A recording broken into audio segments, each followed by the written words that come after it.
They do the crime, they do the time, but what one fugitive did next is a little confusing, and she's not the only one. Because this right here is making a lifelong impact on that child. They are there for local children at a very low moment, even when their parents cannot be. And they are all volunteers, how you can join their team. And this is not part of the school breakfast program, but it will have you saying, they say you did what? South Texas Most Wanted starts right now.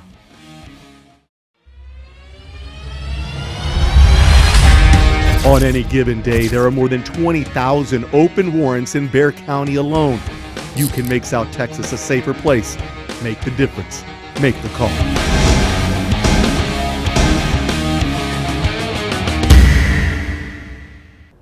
Good evening and welcome to tonight's South Texas Most Wanted. You know, at one point back in the 80s, it was a scourge of society. It was all over the news. Politicians were always talking about it. People went to jail for a very long time just for using it, not dealing it, just using it. We're talking about crack cocaine, and while it's really not in the news anymore, it is still a big part of our society, and it has our first fugitive in tonight's South Texas Most Wanted.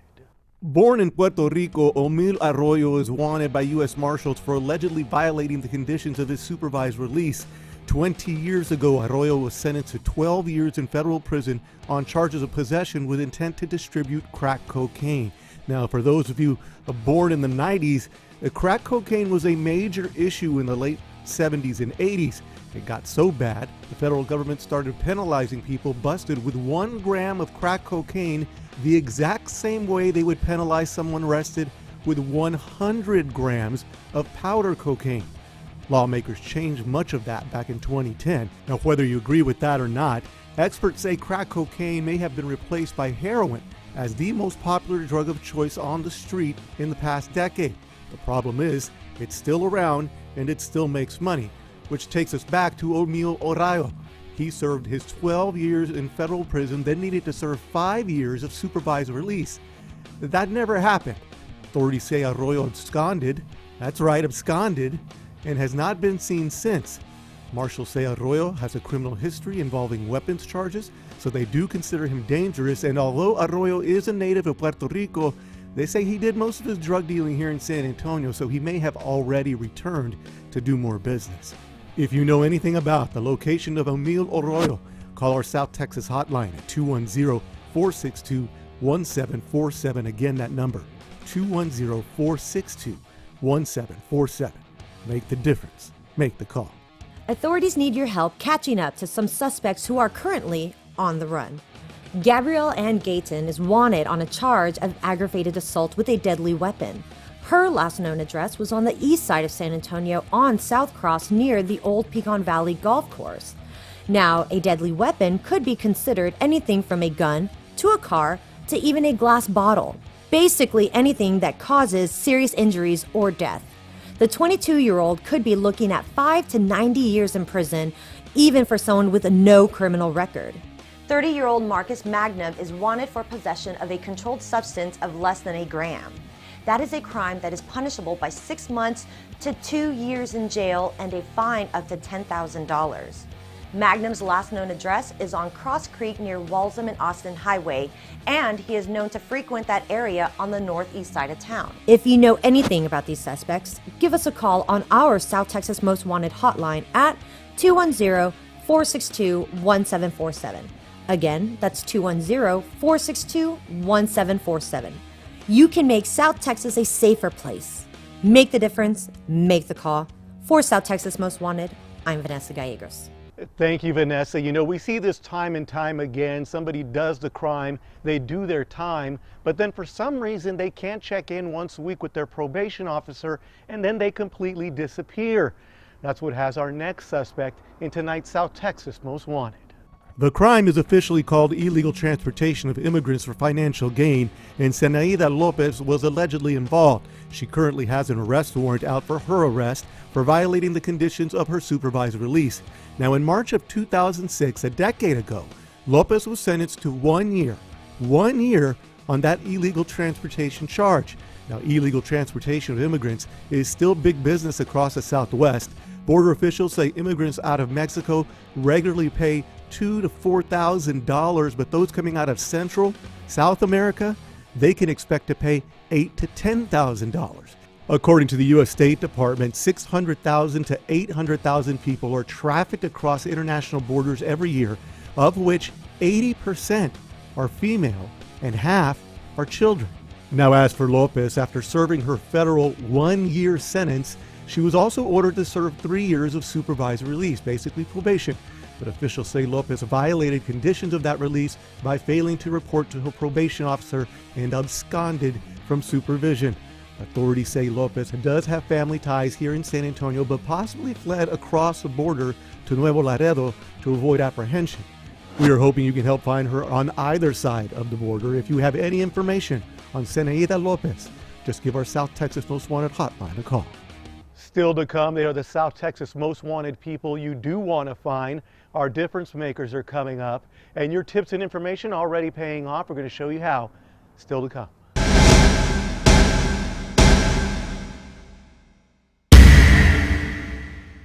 They are sometimes the only constant positive influence in the life of an abused or neglected child. And as that child goes through the Bexar County system, they are right here to support them. That's what makes the staff and volunteers with Child Advocates of San Antonio, or CASA, a South Texas most wanted difference maker. They may come in and go to the children's shelter or a shelter, and then from there they may go to a foster home, and then from there they may go to an aunt and uncle. That's 3 moves. When they move schools. When they move, sometimes they move therapists. So that could be 9 individuals they've moved back and forth from. The constant on that case is a CASA volunteer. Any other questions? The mission of CASA is to recruit, train, and support community volunteers who come in and work alongside those kids that were removed by the Child Protective Service System because of abuse and neglect. What do you think of when you see these faces at the end of the process? The kids you see in these pictures have all found permanency, which means they're not those kids that are in long-term foster care that are lingering for years, and you're hearing these different stories. These kids on these photos are kids that have found permanency. We have some that have went home. We have some that have been adopted by their relatives. We have some that have been adopted by foster parents. Sometimes, people approach this volunteer position wondering whether it's for them or they can do it. And I will tell them that those individuals that are in school and are working full-time and still able to be the voice for these children in court, whether it's 1 child, 2 children, 3, they're able to do it. The joys that the volunteers see is when that 3rd grader tells the volunteer, I already did 3rd grade.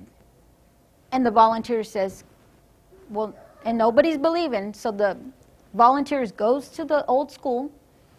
Sure enough, Susie did 3rd grade. She goes back, tells everybody, including caseworker, and guess what? They put her in the 4th grade like she's supposed to be. Had that volunteer not been on there, do you think that would have happened? Those are the impacts that those in the community can make. We've got volunteers from all walks of life. They don't have to have a special degree. They don't have to have a special background. They just have to have the desire to serve one of those children, 2 of those children, and to walk alongside them through this case that they're going to be going through, their parents are going to be going through. What would you say to somebody who has thought about this, has driven by this building and said, I wonder if that's for me? What I would say to them is sign up and go through the training class, and you make that decision on whether you think you can go through. I've done a lot of volunteer experience myself. I have thousands of hours in different things. And this is what got me, because this right here is making a lifelong impact on that child. Even with so many people willing to give their time, CASA only has enough volunteers to help about 60% of the children going through the Bexar County system. And they are really in need of more Hispanic and African American men who they say might be better able to relate to some of the children. If you know of a group or a person who is making a difference in our area, we want to hear from you. Just call our hotline. This Difference Maker has been brought to you by Nacogdoches Gold and Silver Exchange. For South Texas Most Wanted, I'm Trudy Stone. Coming up, he spent several years in prison for a serious crime, but what he's accused of now is even more serious. You could help put him behind bars tonight.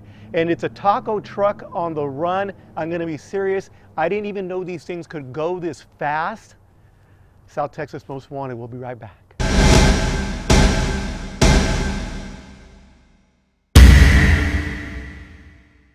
Hector Tubriata is wanted by U.S. Marshals for allegedly violating conditions of his supervised release.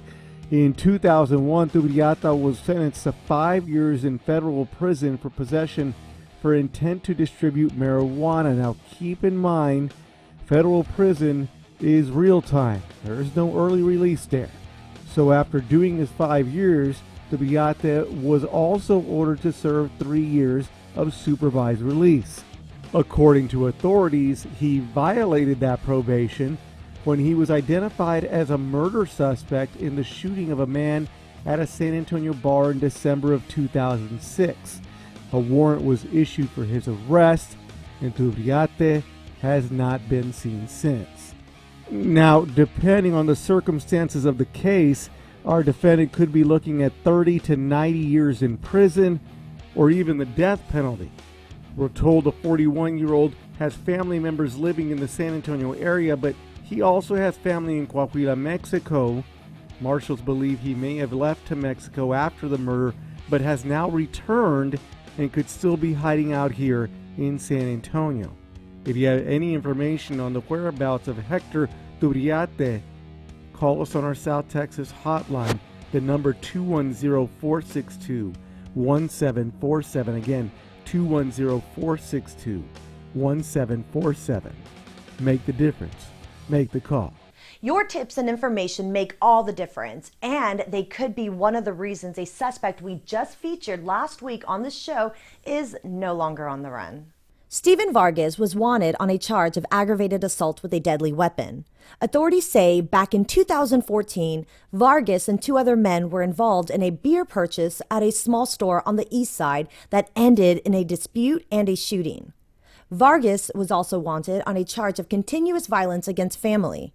Steven Vargas was arrested after being pulled over for a traffic violation while driving on the west side of town. And authorities caught up with John Sines on the west side of town. The 27-year-old was wanted for burglary of a vehicle. Now, normally this will get you up to a year in jail, but if it's not your first time, well, now you are looking at least 2 years. Your tips and information make all the difference. Make the difference. Make the call. For South Texas Most Wanted, I'm Vanessa Gallegos. So every once in a while you see something on the news that makes you pick up the remote and go, what did I just see?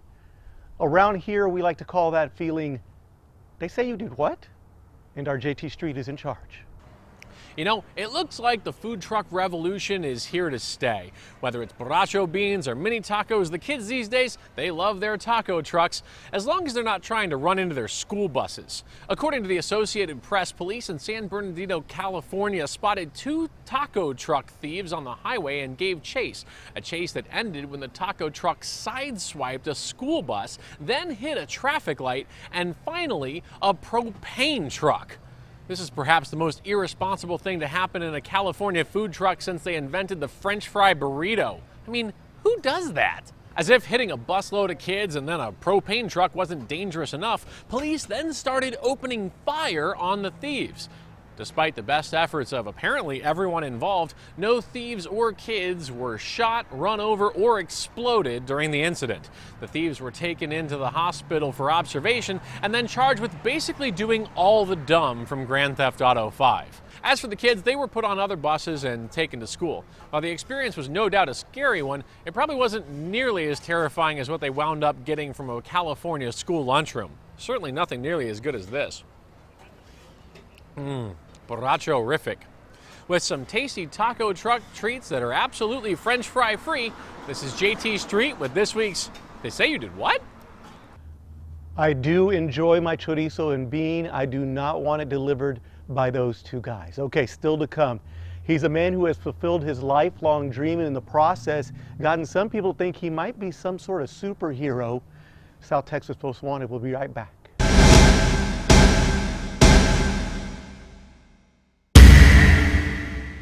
With over 900 full-time and part-time deputies at the Bexar County Jail, he is one of a kind. Some inmates think he might have superhero powers.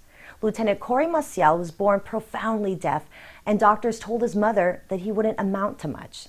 That's what makes him one of our South Texas difference makers. My goal is to inspire the other kids that are out there and saying, hey, if you have a goal, stick to it. Don't let anybody tell you can't. But even before I had the ability to talk, speak, walk, pediatrician already told her that I will never hear, I will never talk. You know, and my mom was a fighter from the get-go. She told him, no, I'm going to prove you wrong. It started at first grade. They started giving me an interpreter. It started right there where I started getting self-conscientious about my hearing impairment because I was the only kid that had an interpreter. And I started having difficulties with the teachers because the teachers had very little understanding about hearing impairment. You know, they had to be talked to by an interpreter and tell the interpreter, hey, this is how it worked. The struggle didn't really start till about 7th or 8th grade, because that's when you start having the ability to identify with other kids. And I had a very hard time identifying with the kids because the kids didn't understand the big old hearing aid on the back of the ear. What do I have to take to show them that I'm just like them? The only difference is I can't hear. So I struggled that for a while. But in elementary and going right before high school, they would send me to New Hampshire for a summer camp with Grottenwood, New Hampshire, with a whole bunch of other deaf kids. It was just, wow, I feel cool. Now I'm going to hang out with everybody. I can sign, we can talk. Majority of the kids can talk. So that's when I started realizing, you know, I had the struggles, you know. I had to struggle in high school. What did I do to get fit in with the kids? Of course, the island in the wintertime, there was nothing to do. No movies, no arcade game room, no beach, nothing. So we partied, we drank. You know, I felt fit, but the drinking part got out of hand. And I learned that from my dad. My dad was a hard-working man, 3 jobs. Come home, what's the first thing you do to relax? Just drink alcohol. And it got ugly, and it was a very dysfunctional time. So in 1989, all these teachers pulled around me and said, hey, look, you need a decision. You need the help. Because I kept running away from everything. I was like, no, I don't need help. I'm fine. Get a chip on the block. But this is amazing at the time that I was back in high school. I still played sport. I still was very active. Now I went to Catholic retreat just to get an idea of where I need to go with my life. So in 1989, I went to New Hampshire to get rehabilitation, get help. It was more to find a way to stop drinking was the big problem. I started realizing a lot of it was to escape the fact that I felt like I was being different. Along the way, I run into different role models. You know, my uncle, my dad's side, was a police chief, and he would always admonish me for fighting. But what I looked up to him was the uniform. How much reverence that people had in his uniform, how much respect he had, and it was very intimidating. But at the same time, I was like, wow. How do you get along right now? I mean, do you have hearing aids? Are you good at reading lips? How does that? A combination of everything. I have hearing aids. It went from analog hearing aids now to digital. They're real fancy ones, you know. I managed to get the state to help me out with that because it's $5,000 each for each hearing aid. So it's really neat. I can get it Bluetooth. I'll be driving, you know, hands-free stuff, a lot going on now. Leave the phone in the holder, and I just hit the button on my mic, and it goes straight to my hearing aid. A lot of the incidents we have in the facility, I can catch it before it gets into a full-blown situation. You know, I had a sergeant that came in one time when I first started in 2006. I worked in Dade Tower. I see 2 guys on the top tier talking to each other. I mean, just jawing at each other. I'm reading their lips. Perfect. Let's catch a cell in 12 so we can take care of business. I'm calling the sergeant to say, hey, they're about to catch a cell in 12. How do you know that? They're way up on the top tier. So I carried the joke around a little bit, and the inmates would walk around, and man, he's got supersonic hearing aids. He can hear everything in here. And I'm like, okay, think whatever you want to think. I just laughed about it. And have that police officer back home, you'll never be a police officer. You have hearing aids on your ears. You just might as well find something else. I'm here now. Lieutenant Maciel admits he understands his limitations, especially in the field. So he takes himself out of those situations, and he says he would never put another deputy in harm's way. For South Texas Most Wanted Difference Makers, I'm Vanessa Gallegos. When Lieutenant Maciel was born in 1972, his mother was told not only that he would be deaf, but he would probably never speak, and he would suffer from mental disabilities. I heard him loud and clear, and Bexar County is a better place for it. We'll be back with more South Texas Most Wanted.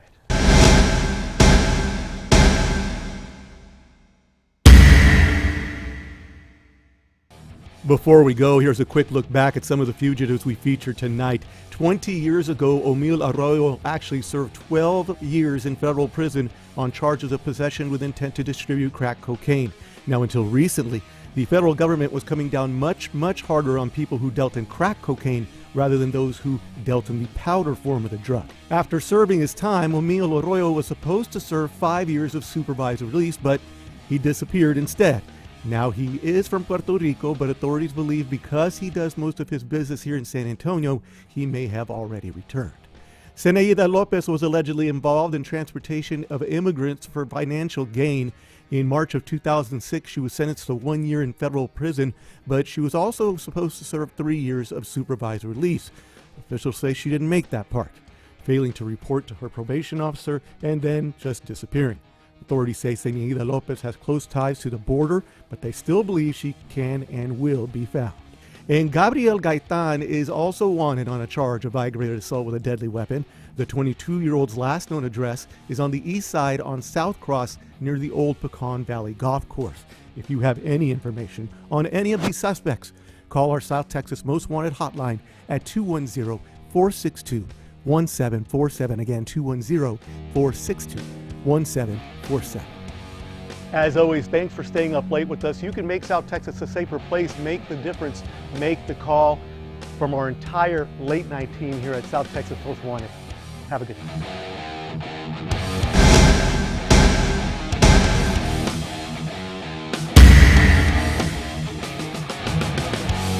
What?